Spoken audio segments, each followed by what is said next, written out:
Hello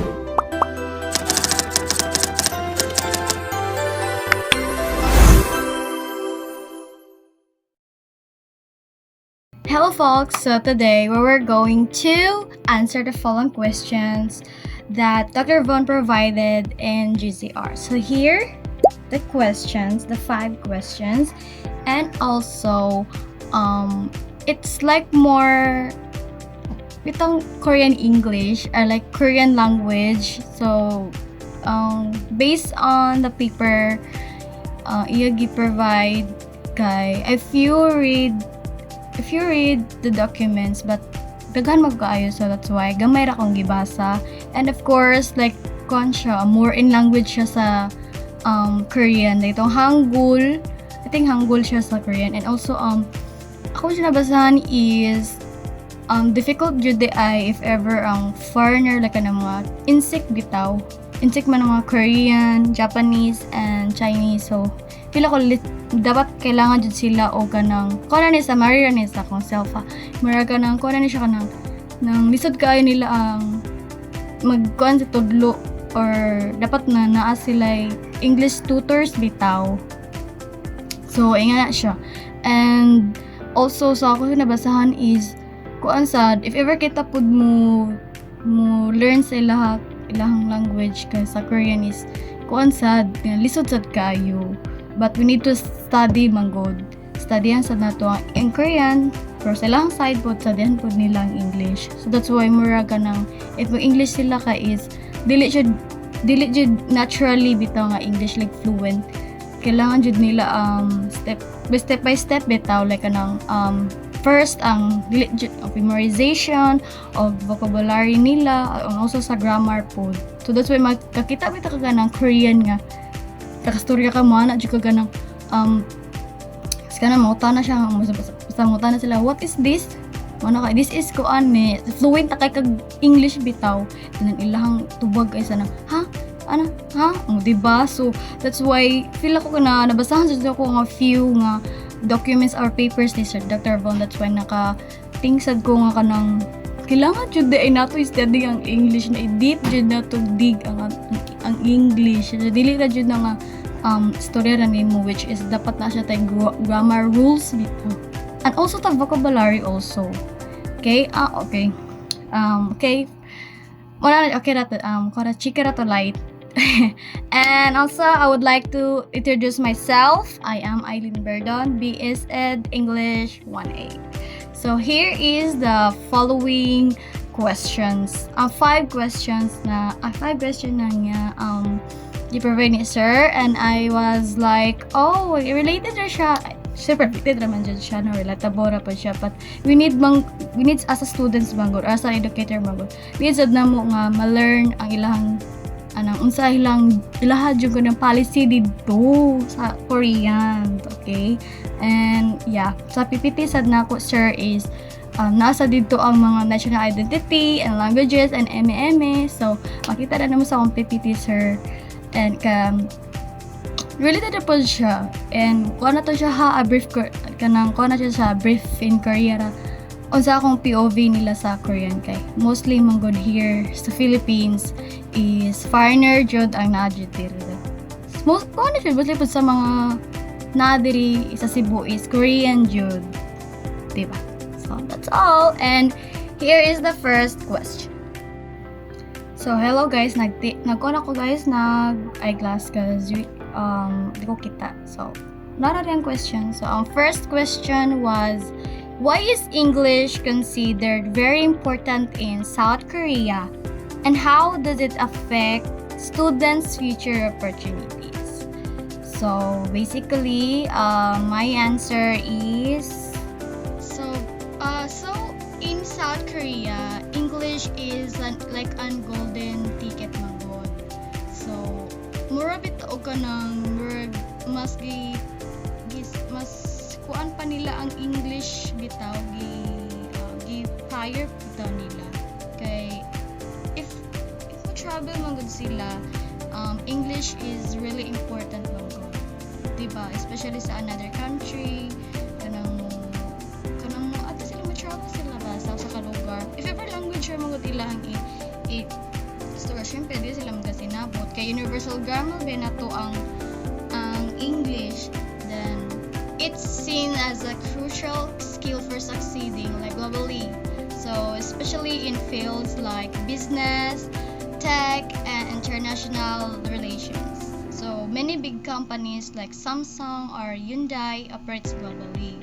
So, need jud nila mo school sa English na language because kay most of here man god sa Cebu if mo visit mo dire sa Maribago datag most of the stores man god is Korean convenience store, Korean mart. If mo visit lang jud mo diri so that's why ako gani nagapalit sa kimchi. So lami jud kay siya dai diba na nakuha na sa dato na adapt na sa nako ang ilahang food sa that's why sa K-drama sa niya siya. And also diri pod sa datag is nakita jud nako ang environment is puro jud ka ng Korean stores jud. Ug kada pinapay mo Korean people, iglingin nimo sa streets pa lang daan na jud mga Korean.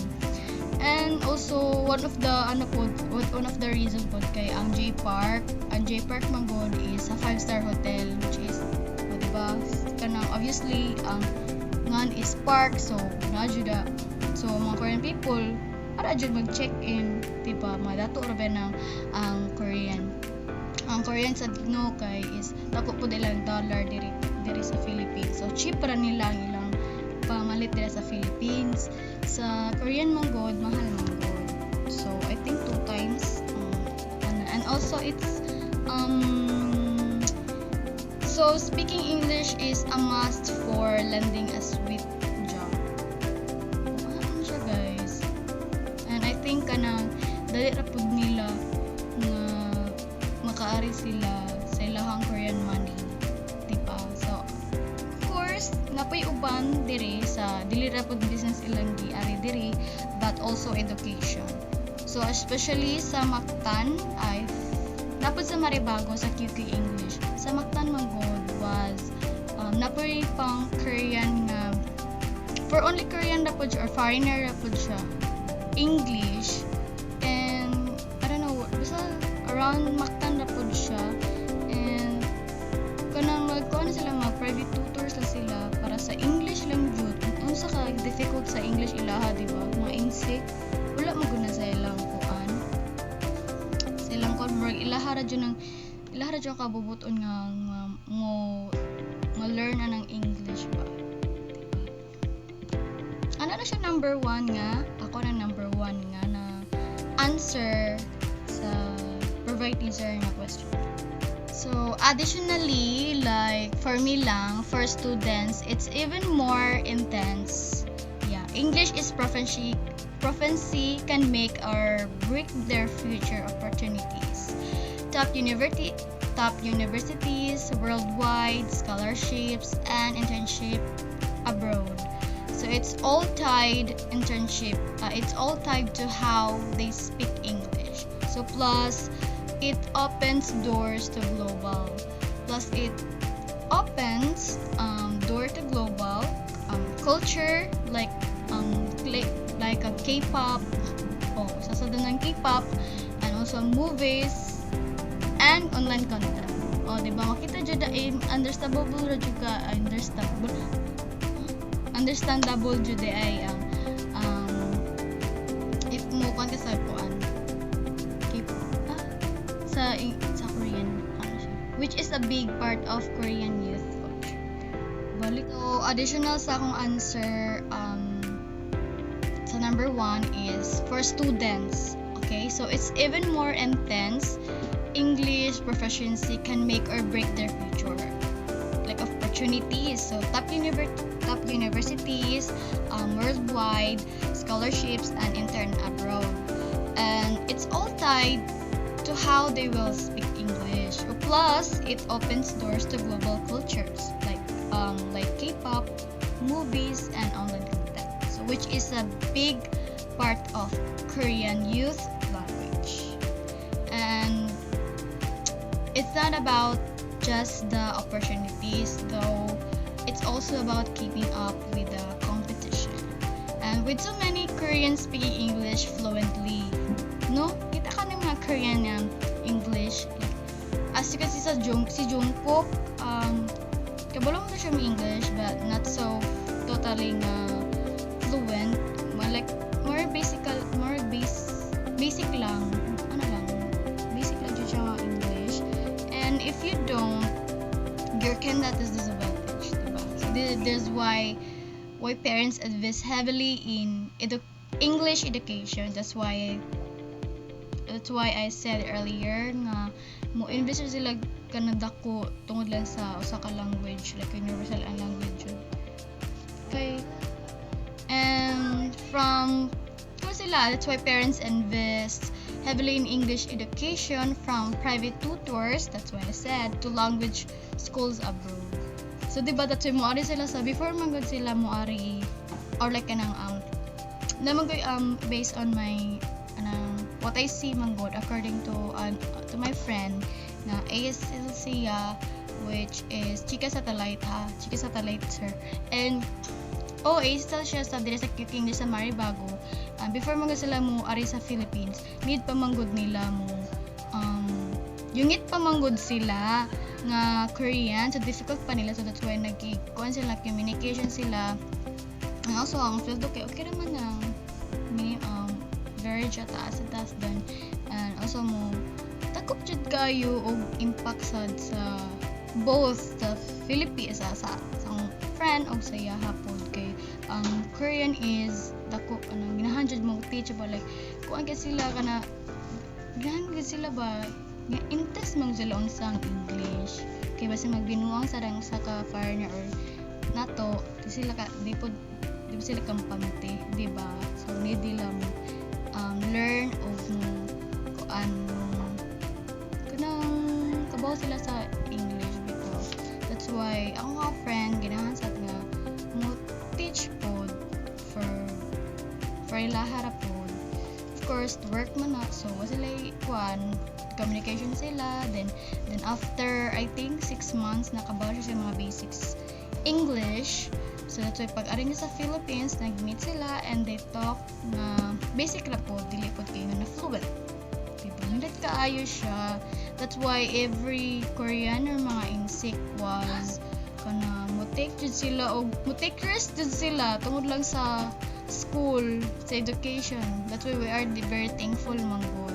Dali uban gani diri nga school is if naka familiar mo sa school na ACLC, basta sa Bangkal is more in Korean dyan na siya, more in foreigners niya sila for internship o scholarships para rasad pud sa ilaha bitaw nga maka-learn sila sa English. Kinamo sa business, so sila sa course.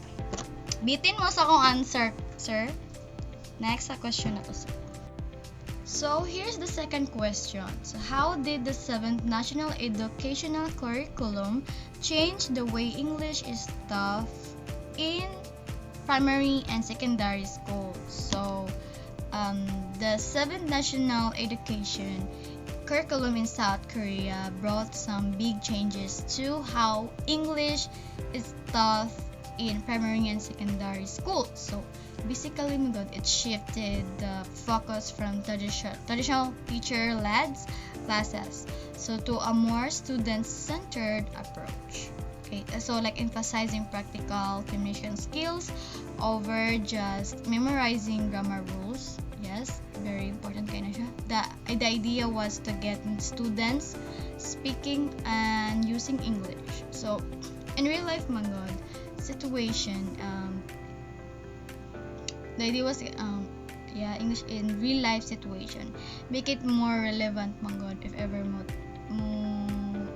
take sa example bitaw and useful for the useful for sa ilahang their future.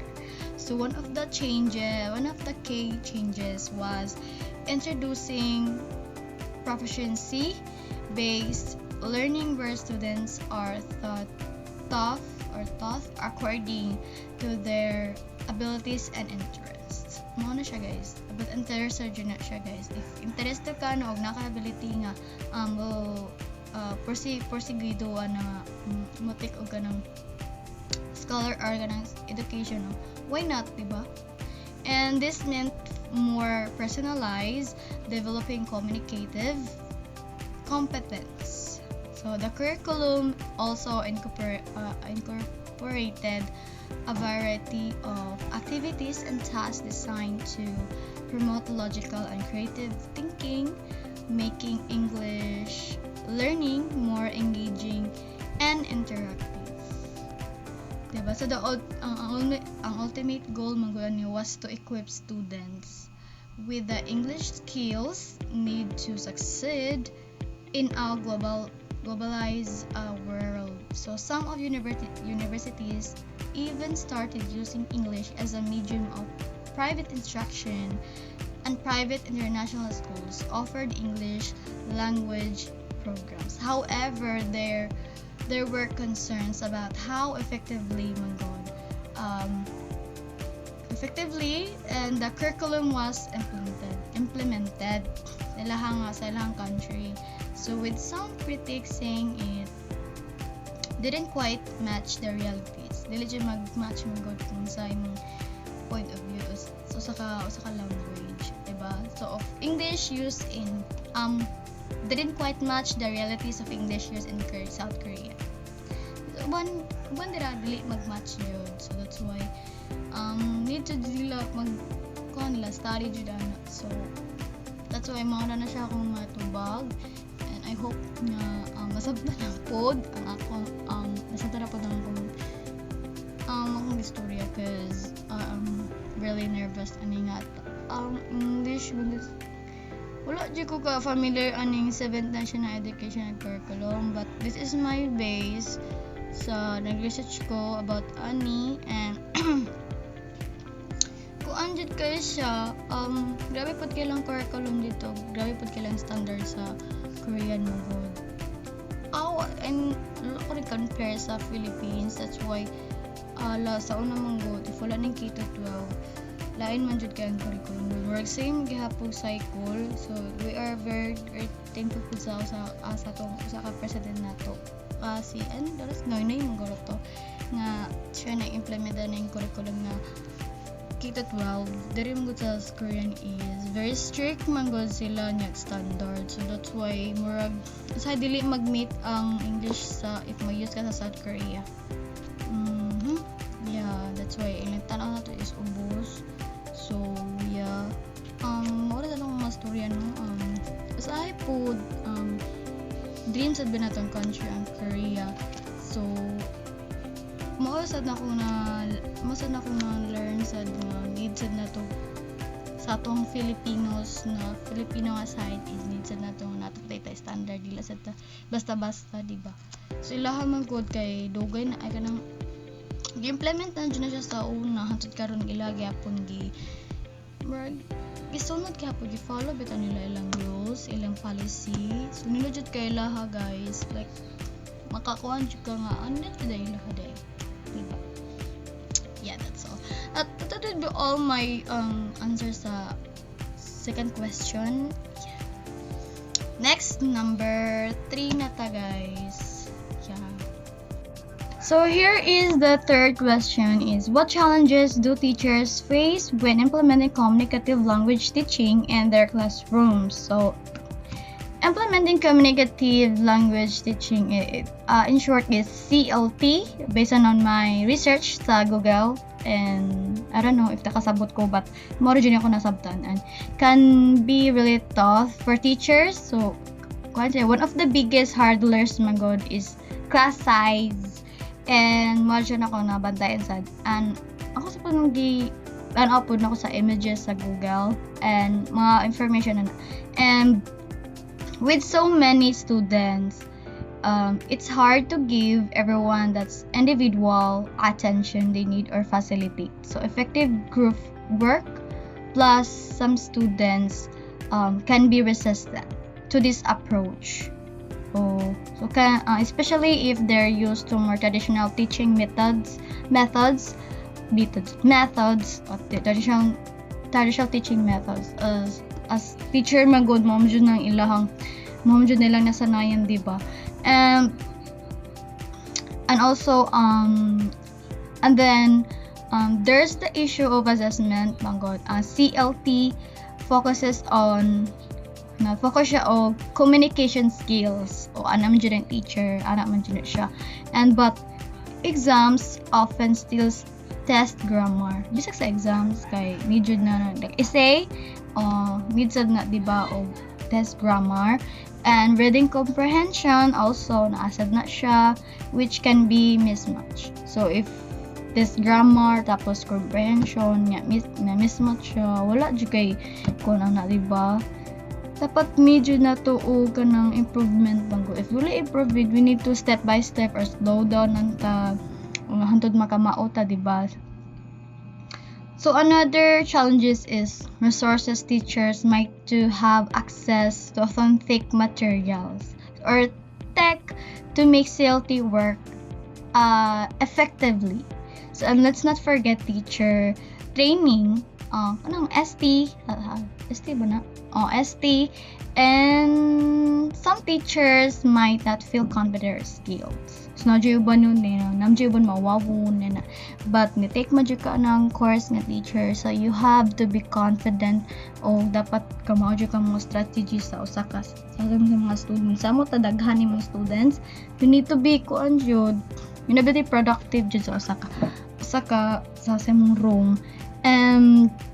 You have to, some teachers might not feel confident or skilled enough to implement CLT. Well, katong traditional mo ro tong nahibawaan nimo, so you need to be strategized sa classroom, diba?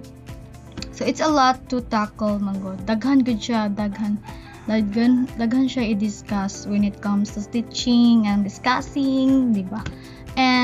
But many teachers make it worth with creative and perseverance.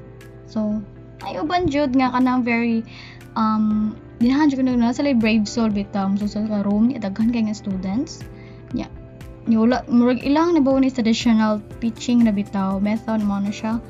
But napayuban nga teacher or STEs, there's a research pud sila sa kita ko ani sa YouTube, and kita ko nang research ko ni sa CLT is not all teachers man good is na-encourage nga mo teach, diba?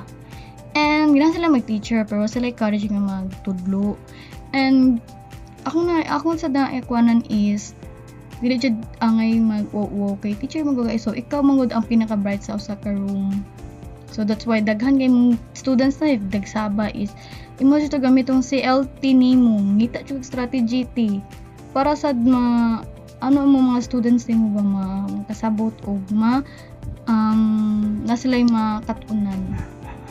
If imo jud analyze tanan god as kanang 60 imong students ti katuray imong nibawaan nga before nga mura ka reporting dira or mura ka teacher method dira, it won't work man good. So that's why we need dig deep about sa teaching, daghan jud kay strategy ti. So that's all, that would be all my research sa YouTube. Ako sa YouTube ti sir, I think maura ta sir. And let's go to the question number 4. So number 4 question is, how does the Korean Scholastic Ability Test influence the way English is taught in secondary schools? So so the Korean Scholastic Ability Test or CSAT has a huge impact on how English is taught in secondary schools. So, diba? So since the CSAT is a high stakes exam that determines in university admission, muna siya ang schools nga ga-focus on preparing students for the test. Students. So the English section of the CSAT manggod is notoriously difficult siya, as in difficult siya. Ako siya gi-search na another searching na po sa paper ni sir, wadyo ko nabasa to batay. Ako siya gi-search ang kaning ganito ang Scholastic Korean influence. And So with complex reading, lisod kayo siya ti sa mga Korean, lisod ka na magbasa ti sa English, lisod ka na sila sa ilaha. So complex reading, reading passages and vocabulary. So vocabulary, if we say vocabulary manggod, I think kabalo sila, but lisod gihapon nila jud nila istorya huna i-memorize kuan magud sila good kanang yungit jud kaya sila maglagot ko adi kanang di magud di sila kasabot kanang lisod kay sila pasabton di pa nimo i-repeat ba ang ana sila ti so that even native speakers finds challenging magud so uban magud kay may teacher niya imo sa sudulan lisod kay sila tudluan ti mo siya burago anak mo na bitaw mo na lisod kay ti kita ko sa YouTube gihapon napo ko mga friend nga Azael napo ko friend nga ay di ko friend like teacher na jud siya ron ba ana siya ati-ati na ko which is lisod kay sila tudluan mga Korean as in burago basta uy lisod kaayo siya ti and as a result man sa English classes often i-prioritize is test taking strategies so dapat usa ka room test taking pa ba mo ila and grammar rules so over practical communication skills also nasad dapat naapod na siya. Students spend a lot of time practicing reading comprehension and vocabulary building. Except na sa mga Korean nga bright. Kana maminaw. Kana mga bulayog na Korean nga bata. So, IT. And, kita rin ako sa YouTube ha. And, nagbasahan na sa nako sa mga comments, sa mga Korean nga. Kapag siya. Na siya. And also, rather than speaking and listening exercises, so rather una pa nila makuanan manggod madunggan dili sa sila madungog more focus pa sila sa communication skills sa practical o kanang comprehension sa pagbasa dili sila sa sounds kay sounds more pangaduha pa bitaw nila para pod if kabaw na sila sa mabasa mo ilan nato i-apply ang listening ana sila ti mo na usa nila ka mo sa akong nabantayan sa Korean and so this can lead to a mismatch between what's taught in the class what students really actually need for real life communication so yeah mao to tong dipang storya naawitan ng good job kay so the CS80 is influence also perpetuates a culture of a private tutoring.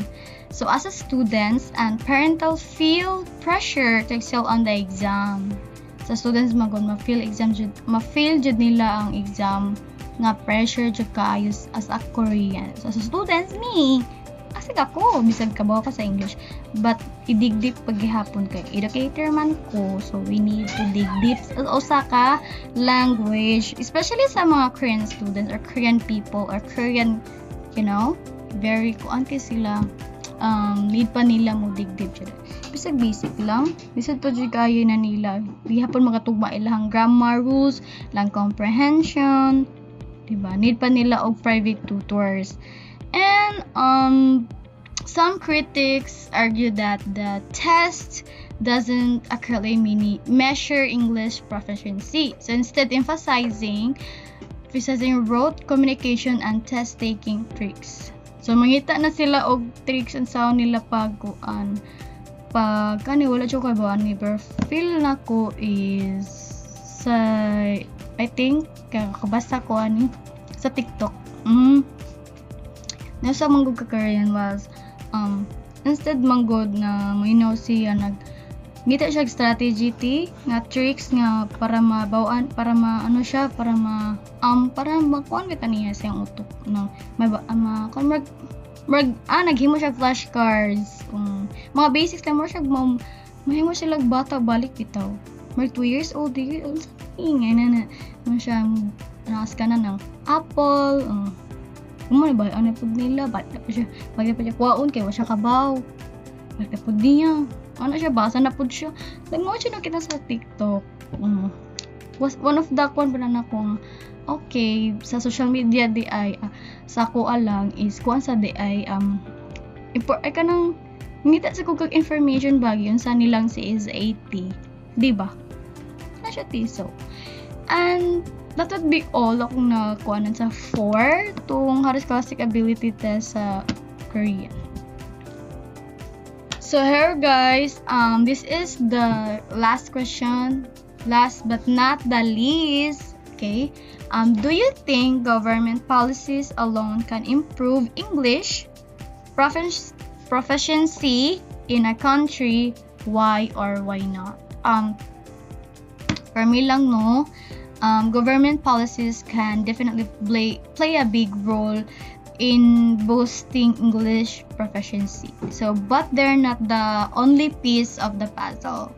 So, policies like making English is compulsory siya, subject in schools, adjud siya per me, and investing in teaching training and promoting English language programs can create a solid foundation. Yeah. Like, however, it's not just about policies, my God. So it's culture's attitudes towards English, access to quality resources.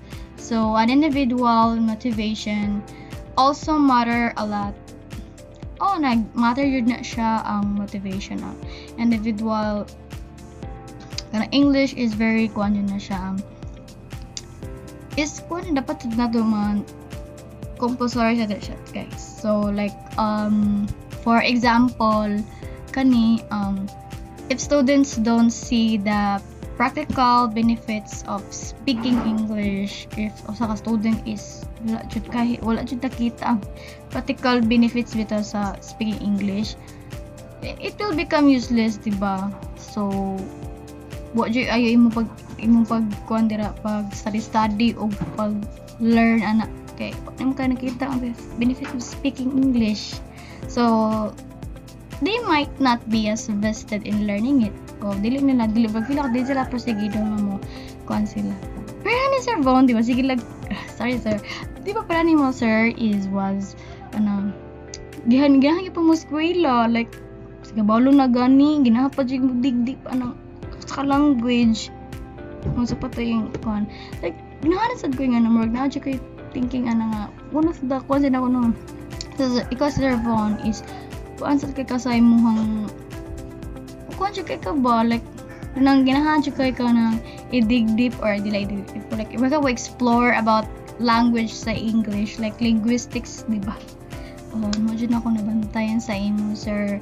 That's why I don't know pati ka sir sa like char lang kuan nang mo jud nang kuan lang sa students bitaw if dili is proceed do sa education, wala sila ma-learn wala sila may bawan di ba?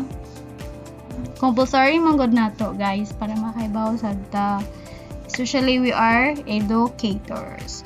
So in country like Singapore or here in the Philippines, government policies have contributed to relative high English proficiency rates. Usasad na sa America nga ang Philippines nasa ko nakita sa I think sa Facebook to nga where are you from dito ang nangutana is American. Then nakita ko sa influencer is if ka familiar man ni Ma'am Beyonce sa US, America, sa I think California siya. Then siya, where are you from? Siya si Ma'am Beyonce nga kanang, hi, I'm Philippines, where are you? Ganyan American day. Shock siya day niya, siya nga oh, you are from Philippines. You are very fluent in English. How do you know? Si Ma'am Beyonce kay nakuha siya, flattered siya, di ba siya? Yes, I'm studying here and a master degree and I'm really siya, ang American day kay nga na siya, di ba? If mo eskwela manggud tay ma-learn og naapod tay makatunan, which is dili ra makatunan, which is that naarapod na yung knowledge. na naka-knowledge no sa imong self, mas mapon ano imong knowledge kay ubang sa ubang tao is kanang ay wala naman siya so like anak sila but ikaw mong good nga persigido ka o hindot kay mo profession ana and then also English professorate sa mga siya but even with supportive policies implementation and execution can be tricky god dili na to kay ba mango dire to I don't know sa politics mango di ko kilig ana but unta sa support nila ang policy sa English di ba kita mango nag-study mango ko study ko but few